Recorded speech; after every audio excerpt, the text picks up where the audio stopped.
Hi అండి. ఈరోజు వసంత పంచమి కదా. ఈరోజు చిన్నపిల్లలతో సరస్వతీదేవి పూజ చేయిస్తే మంచిగా చదువు వస్తుందంట. సరస్వతీదేవి పూజ అంటే పెద్ద పెద్ద అభిషేకాలు, పెద్ద పెద్ద పూజలు అవేవి చేయలేదు, కానీ బుక్స్ నే మనము సాక్షాత్తు సరస్వతీదేవిగా భావిస్తాం కదా. అందుకే బుక్స్ నే దేవుడి దగ్గర పెట్టేసి మా పాపతో పూజ చేయించాను.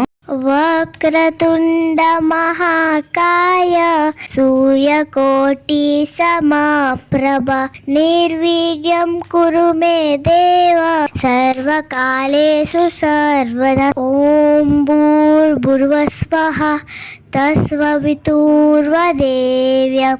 భర్గో దేవస్య ధీమహి ధియో యో నః ప్రచోదయాత్. గురు బ్రహ్మ గురు విష్ణు గురుదేవో మహేశ్వర గురు సాక్షాత్ పరబ్రహ్మ తస్మై శ్రీ గురువే నమః.